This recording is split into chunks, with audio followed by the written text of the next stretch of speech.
Top 10 Best Vacation Places, inspired by Cade.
This 60-mile-long beach is called the Grand Strand and stretches from Georgetown right up to the North Carolina border. At its heart is South Carolina's most famous coastal town, Myrtle Beach. It's home to just 30,000 winter residents, but to hundreds of thousands during the summer months. They turned this sleepy winter town into a vacation mecca, packing high-end hotels and golf courses and campgrounds. The pace of development on this stretch of beach has been rapid. Just over a century ago, it was largely uninhabited, and for good reason. Up until the end of the 19th century, swamps made it hard to even get to the coast, and sandy soil conditions and low crop yields made farming here difficult. To top it off, storms battered the beach, and the area remained largely uninhabited. That is, until a lumber baron arrived with a vision that would transform miles of pristine coastline into the popular towns and beaches they are today. It started after the Civil War, when a businessman named F.G. Burroughs built a lumber mill nearby. Burroughs logged the longleaf pine trees that still grow abundantly here. He started laying railroad tracks across the swamp to get his timber onto ships and transport it up the East Coast. Burroughs died before the tracks were completed, but his sons finished his work. Soon, vacationers were hitching rides on the lumber trains to reach the beach. In 1901, the budding resort had its very first hotel, the Seaside Inn. Long since demolished, the inn was at the center of what's now downtown. That same year, a contest was held to give the up-and-coming town a proper name. Burroughs' widow proposed naming it after the myrtle evergreen shrub that grew along the shore. She won the contest, and the name Myrtle Beach was born. At the turn of the century, empty lots here were purportedly sold for just $25 apiece. Today, they can be worth millions, even though the beach they're on is shrinking. Studies are showing that parts of the Grand Strand lose up to 8 inches of beach every year to erosion. Every few years, the state spends tens of millions of dollars to replenish the beach. Offshore, a dredge gathers sand from the bottom of the sea and sends it to a pumping station. Here, giant pumps deliver the slurry of sand to shore via steel pipes. Once it arrives, bulldozers spread the new sand and shape the beach.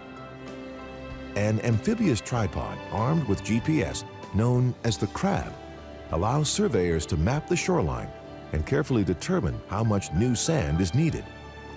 The replenished beaches cause storm surges to break safely far away from shore, protecting the beachfront property.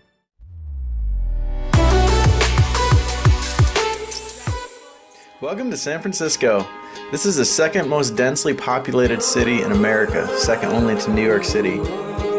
Over the next couple days, I'm going to take you guys on a personal tour of some of the most visited spots in this city.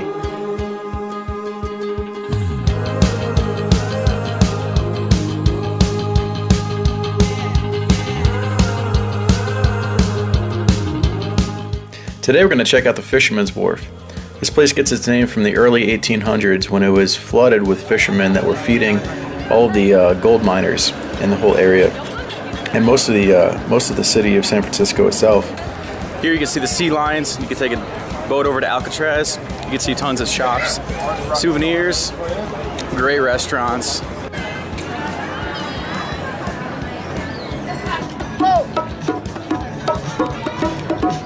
And I'm going to get out of the straitjacket in less than 60 seconds. Okay? Think I can do it? Let's happen. 1, 2, 3, go!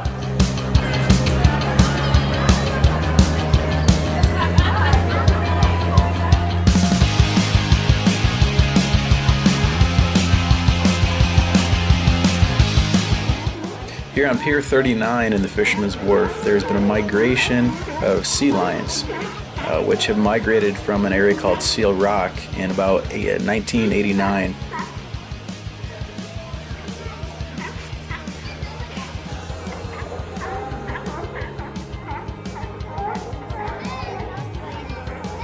And right over there you can see the Alcatraz Island and the former prison of Alcatraz. This morning I'm going to get some breakfast at Mama's. This is featured in Time Magazine, Travel Magazine, Food Network, and most people say that it's probably the best breakfast you can get in San Francisco. I got the 4-cheese omelet with some fresh baked bread, and fortunately for me, I was able to get in here before the line started.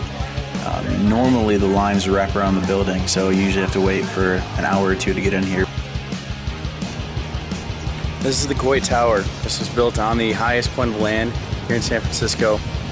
It's a little bit rainy today and I still have a little bit of cold, but I'm about to walk up that tower and show you guys some of the views of the city.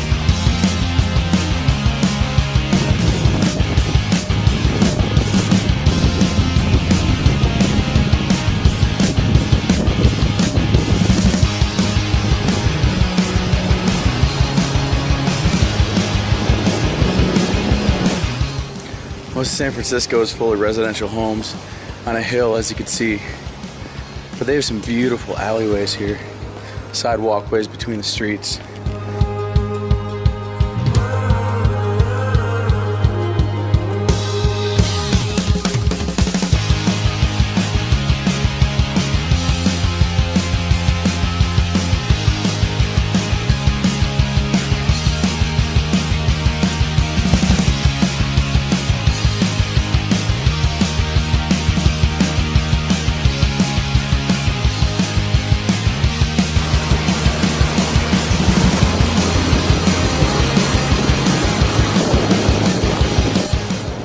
Here in Chinatown, I'm going to Clay Pot, Hong Kong Clay Pot. Hong Kong. You were marketing for Hong Kong Clay Pot, right? Yeah. You guys had good food? Yeah.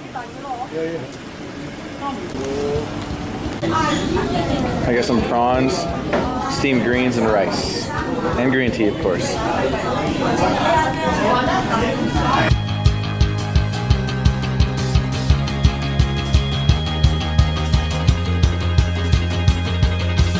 I had to swing by the Mission District to grab some coffee this afternoon at a place called Ritual Coffee. People here are telling me this is some of the best coffee in San Francisco, but I gotta be honest, it's not my favorite.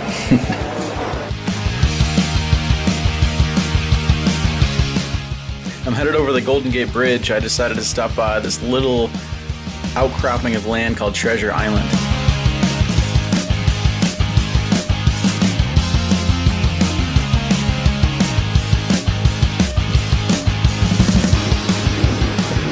Made it to the Golden Gate Bridge, here at a little place called Battery Spencer. This was an old fort built by the U.S. military to defend the bay, but it actually never really saw any action.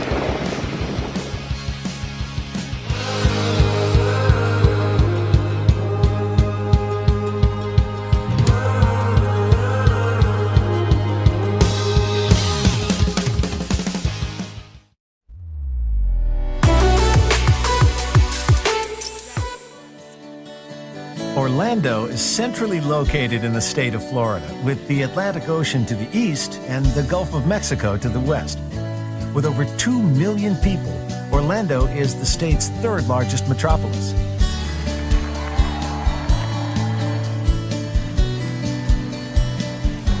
For thrill seekers and parents wanting to spend quality time with their kids, Orlando means just one thing: action. It is the place where imaginations run wild. Each year, over 50 million tourists escape to the sunny city for a fun-packed holiday in a world of make-believe. Sure, there are some beautiful sculpture gardens, botanic gardens, art museums, and inner-city attractions in Orlando, but most people come here to visit theme parks. They are scream-provoking, laughter-inspiring, and surprisingly educational. They make you want to stay all day and go again tomorrow. They have so much to offer that you wonder how you can fit it all in one visit. The Orlando theme parks are the ride of your life. The most famous local attraction, and perhaps the most magical of all, is Walt Disney World, the place to see all the cartoon characters of your childhood come to life and introduce them to your children. Cuddles are also free at the Universal Resort, and so is dancing. You don't have to be a kid to love Wet n Wild, one of the oldest and most popular water parks in the country. Whether you bring your friends, your family, or come by yourself, you can splash around all day without getting bored. Dive into SeaWorld for more thrilling rides. For a break from all the excitement, opt for the calming experience of seeing manta rays up close. They live in perfect harmony with other big marine creatures in the enormous aquarium. Don't miss the dolphin show. It's really spectacular. Jump in to join these smart marine mammals, an encounter you'll never forget. Prepare to get your senses tricked at WonderWorks. The upside-down building is full of daring experiences that you shouldn't try at home.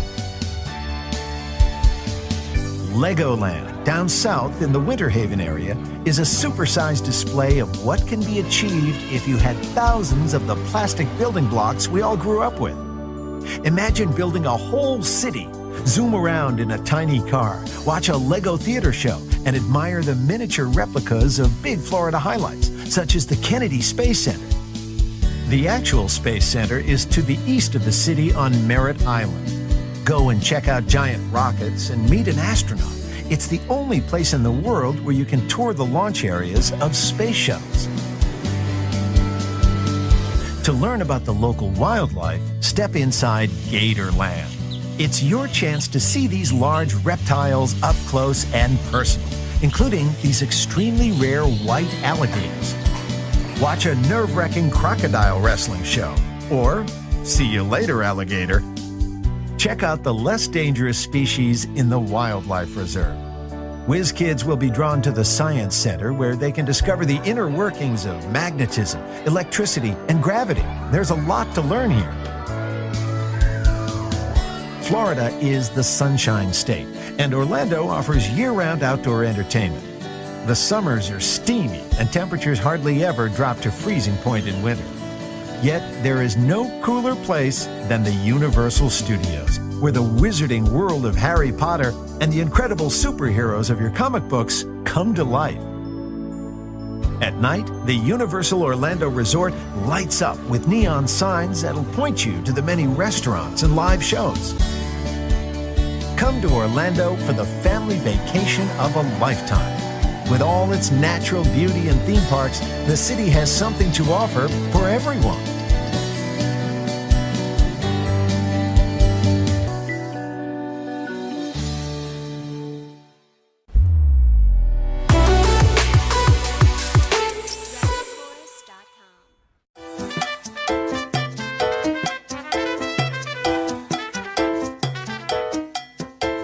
Miami is a subtropical city located in the Sunshine State, Florida, in between the Everglades and the North Atlantic Ocean.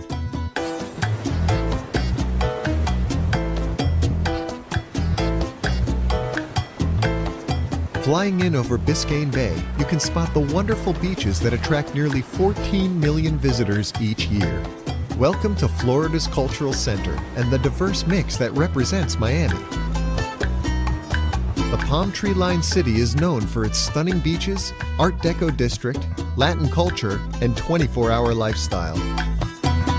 It is the place to see and be seen. Even the zoo residents put on a show. This is as good as it gets if you are planning a holiday in the sun. The weather is warm year-round, and the city has many parks and some of the best beaches in the country.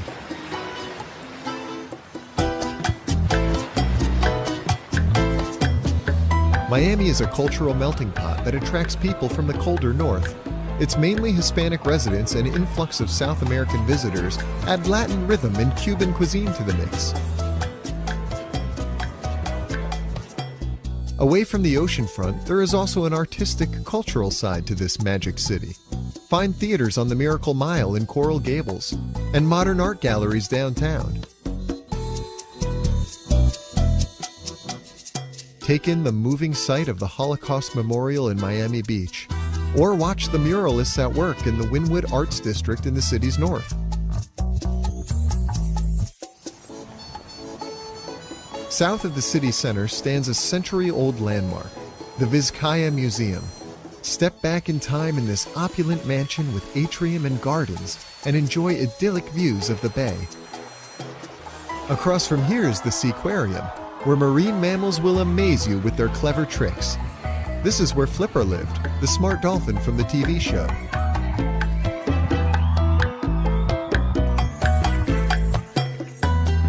On the other side of the bay are the barrier islands that offer everything Miami is famous for. White sand, palm trees, great tans, and VIP lifestyle is what it's all about here. The star attraction is Miami Beach.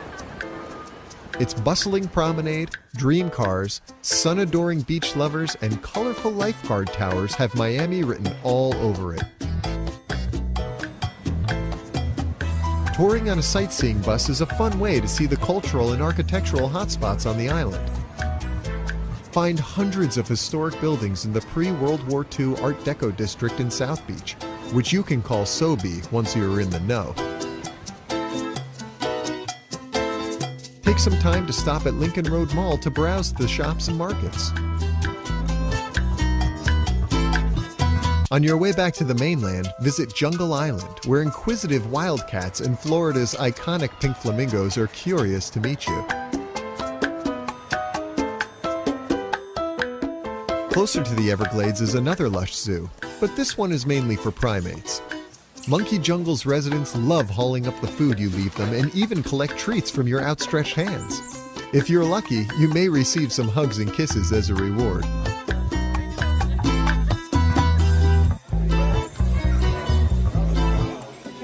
Also near the Everglades is Zoo Miami.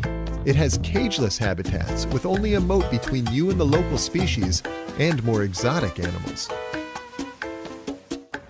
If you feel active, paddle over the bay around Key Biscayne, or bike along Crandon Boulevard. In between activities, you can lounge on the beach.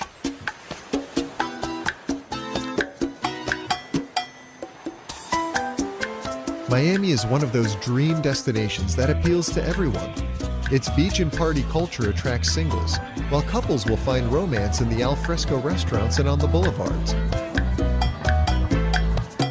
And thanks to many fun attractions, Miami also gets the thumbs up from families with children. If you are in search of a good time in the Sunshine State, come to Miami to explore its long stretches of beaches, family-friendly zoos, and famous Art Deco district anytime you like.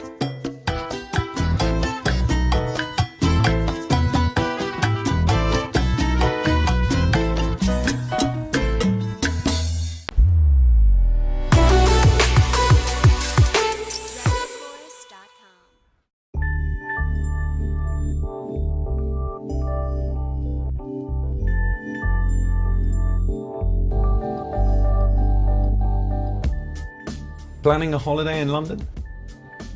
Here are our top 10 things to see and do in England's historic capital.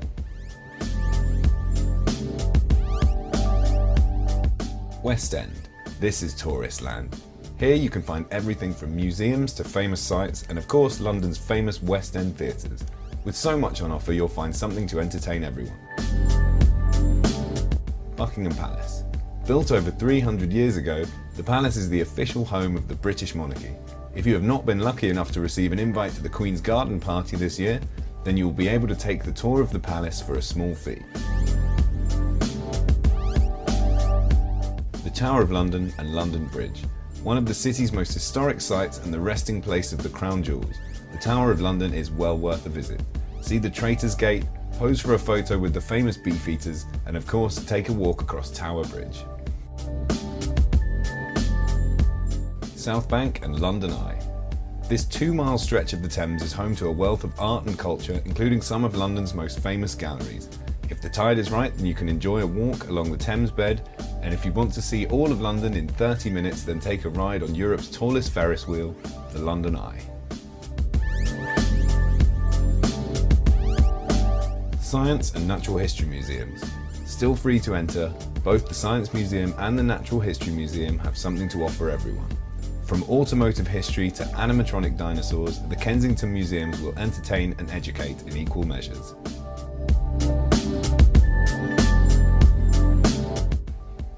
Madame Tussauds.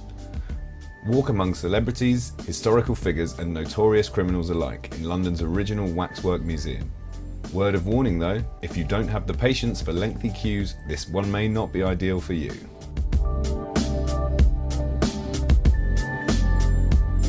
Borough Market. Open from Thursday to Saturday, Borough Market is a great place to source a variety of local and international produce.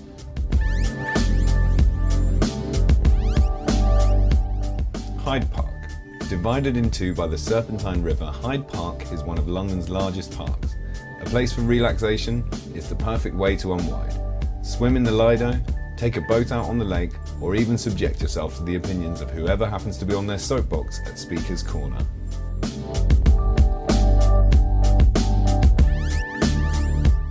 Trafalgar Square. Arguably London's most famous location. Iconic sites are in abundance at Trafalgar Square. See the lions, visit Nelson on his column, just remember, whatever you do, don't feed the pigeons. Houses of Parliament and Big Ben. No trip to London would be complete without stopping by the Palace of Westminster, more commonly known as the Houses of Parliament. Overflowing with British tradition, this one is a must for any visitor to London. Wave to the Prime Minister on Downing Street and make sure you're in the area on the hour to hear Big Ben's renowned chimes.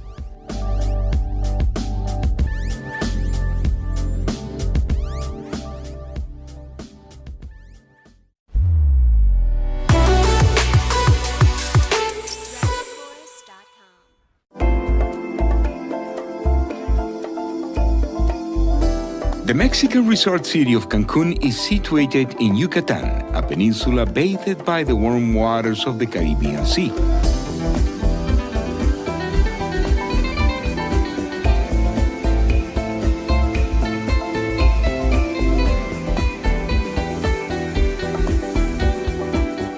Once the center of a flourishing Mayan empire, the Yucatan Peninsula is renowned for tropical forests, incredible coastlines, and its proximity to one of the world's greatest reef systems.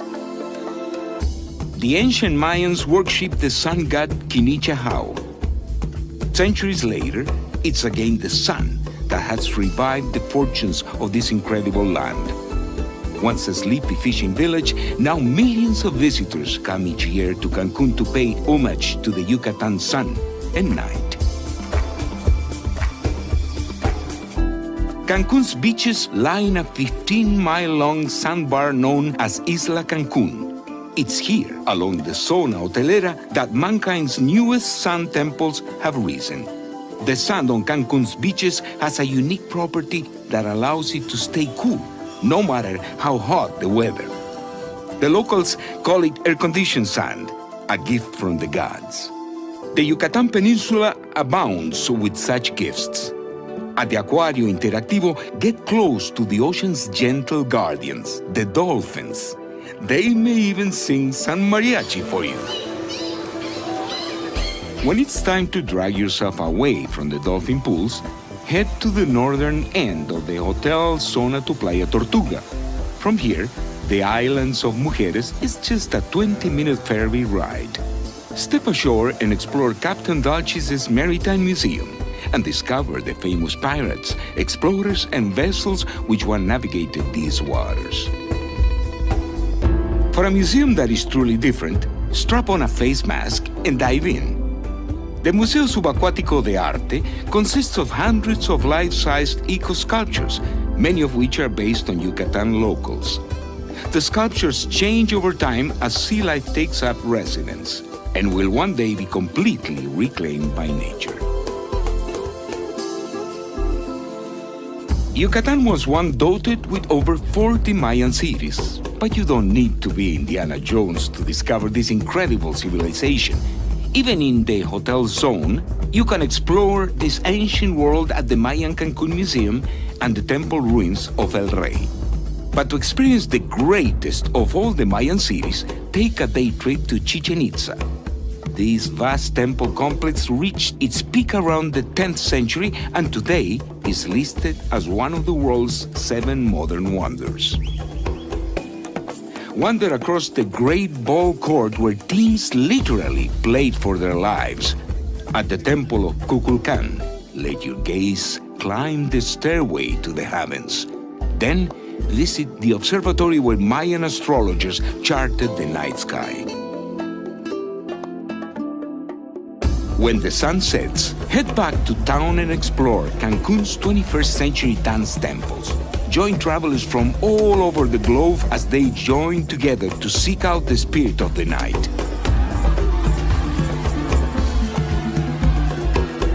The Mayans were masters at many things. But thankfully, the 2012 end date on their calendar wasn't the end of the world. The sun will continue to shine over Cancun's warm waters and cool sands for centuries to come.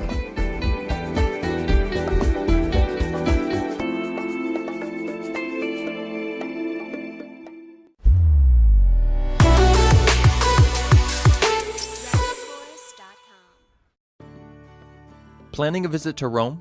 The Eternal City is packed with beautiful monuments, grand buildings, and magnificent attractions.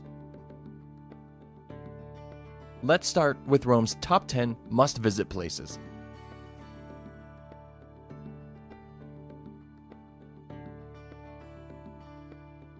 Starting with the Vatican. The smallest country in the world, with a population around 800 people, is also one of the biggest tourist destinations in the world.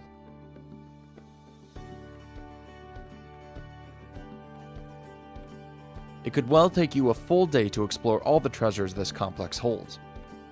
So it might be a good idea to avoid the long lines by pre-booking your tickets. You should also obey the dress code or else you will not be allowed to enter, so be sure to cover your shoulders and knees.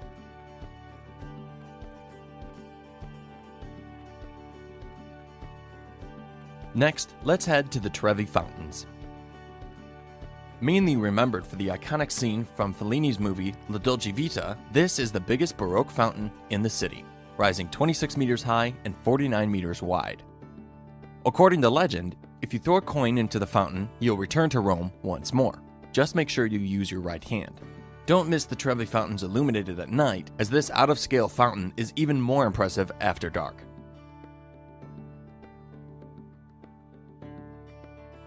Our third must-see attraction is the Pantheon. one of Rome's oldest buildings still standing. It was originally built in 118 AD, and according to legend, it was built at the exact same place that Rome's founder Romulus was buried. Its original purpose was a worship place for Roman pagan gods, but no one knows exactly how they performed their ceremonies, as this temple doesn't look like any other Roman temple. In fact, the famous Michelangelo felt it was built by angels rather than human beings. No wonder then, it became the most imitated building in the ancient world.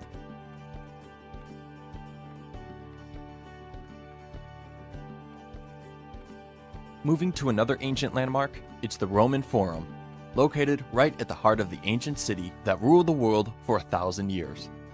Here, you could find Rome's most important public buildings, and the top sites include the Ark of Titus, the Temple of Saturn and Vesta, and the Church of San Luca and Martina.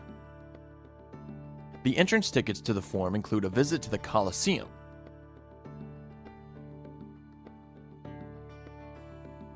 Our next attraction is the Piazza Navona, which is probably the most beautiful square in Rome, surrounded with many restaurants and ice cream shops.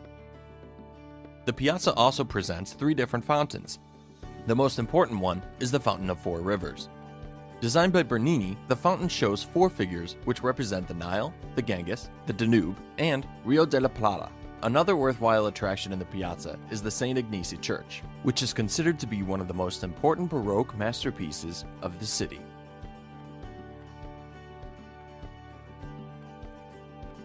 The next must-visit place is the district of Trastevere.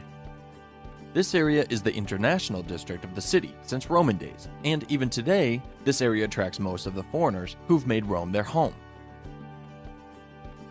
What makes this area so special is not only the extraordinary monuments, but its unique atmosphere. Unlike other districts in the city, Trastevere is a safe and friendly neighborhood day and night. Looking for a place to eat or drink? Check Piazza Santa Maria, which is a popular gathering place.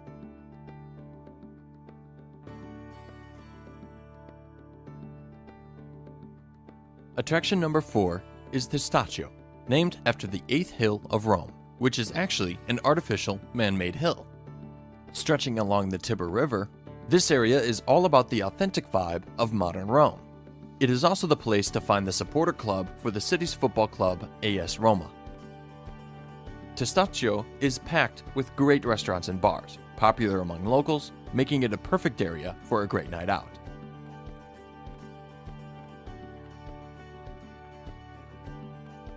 Should you feel overwhelmed and exhausted by all that sightseeing, you could head to a number 3 attraction, Villa Borghese, the largest public park in the city. The park is located only minutes away from the Spanish Steps and Piazza del Popolo. Villa Borghese is also called the Park of the Museums, as it is home for several of them. Galleria Borghese, which has a collection of sculptures and paintings from artists like Raphael and Bernini, is one of them.